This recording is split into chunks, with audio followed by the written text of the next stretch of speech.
Yo, what's going on, everybody? It's Bo Dangles here, and there's been a topic on my mind that I've had many debates with friends and viewers and other streamers about, and I wanted to put it into a formal video, my opinions. And that topic is which of the pitch elementals are the best and which are the worst. They're all very powerful cards. Modern Horizons 2 really has a crazy impact on the format, but having 5 powerful free spells I think is other than Ragavan, which I hate so much. I don't want to get down that rabbit hole, but these cards are really format defining, and yeah, it's a really fun conversation to say which are the best. Obviously, these opinions are coming from me, and I mostly play black decks, so if I'm wrong about any of these in your eyes, please let me know in the comments below. But I'm just going to hop right into it. So I think we're going to start from worst to best, and I would say that the worst one is Subtlety. Now, this card, I'm surprised to say that I think it's the worst because it's in the best color. It has really good strengths, but I just don't think it holds up to the top 1 and 2. Well, obviously, I don't think it holds up to anything. But it's super reactive. It has a better stat line than some of the other elementals for a better mana cost. But I think it's just it's mostly just a tempo play, and it shines really hard in some matchups. In other matchups, the card's kind of mediocre. So I think that's the reason why I have it ranked the lowest, but I have the least opinions on this card. The second lowest, I would say, is Grief. Obviously, this is my favorite one to play with. I'm a pretty big fan of the scam strategies. I think they're kind of hilarious. But unfortunately, right, everyone thought this card was going to be ban-worthy. But the power level of cards introduced in Modern Horizons 2, Modern Horizons 1, card quality, I think, is so much higher than it was before, where this effect, except in really degenerate strategies like Living End, is not nearly as powerful as we would have expected, right? You can come back from being hit by Grief, and for the amount of resources you have to invest, it's a huge problem.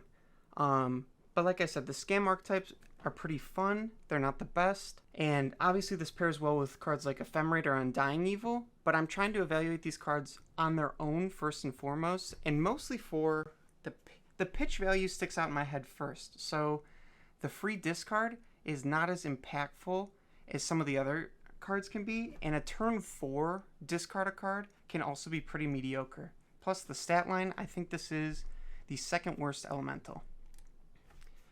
Now this is where I think it starts getting more controversial. I personally think that Solitude is the middle of the pack.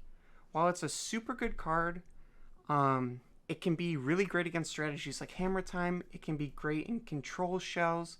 It's a reasonable body on its own. It has great keywords. I just don't think that the creature removal of Solitude in the context of Modern is as powerful as obviously Endurance or Fury.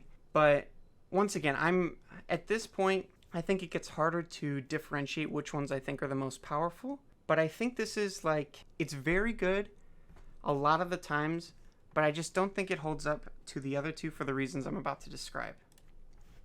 So I put Endurance at number 2, and I think there's a few reasons for this. Mostly in my history with Modern and what I understand to be the history of Modern, the graveyard is so important. And this card just dunks on so many graveyard strategies like Dredge, Reanimator, Living End. Murktide, it's good at shutting off Delirium. It blocks Dragon Rage Channelers. It's just super powerful, and main decking an effect like this that's also on the cheapest of the elementals to hardcast. It's just so crazy.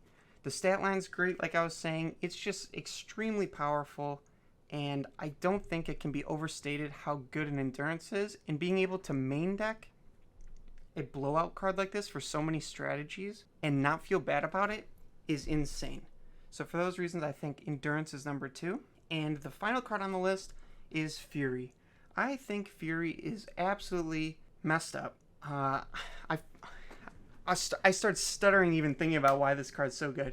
It just dunks on any strategy that's like tribal or deals with a lot of X1s. The damage is super versatile, right? You can single target it. You can put it on planeswalkers. This is the only elemental also that for its pitch cost, which I believe the theory is, right, you're 2-for-1ing yourself to get this free effect. But Fury is the only card where you have the potential, right? It doesn't happen a lot, but I think that's because people play around it, where you can actually you can generate card advantage with Fury for 0 mana, and that is just an insane concept. I think it's good to have strong answers, but I really don't like how this card's designed. I think the fact that you can get blowouts like that is crazy. The fact, like I'm saying, right, you can split it between creatures and walkers is nuts. This is also just a super powerful card to play on its own. Also, from my perspective, right, as someone who plays primarily black decks, this card just shits on the existence of Fatal Push, right? Like, I mean, so does Solitude, but this card just dodges it all. And it's also in the color that I would say Modern Horizons 2 gave the most support to. So all these factors put together is really just what I think pushes Fury to be over the top. It is by far, I think, the bane of most players' existence that like have an elemental they hate.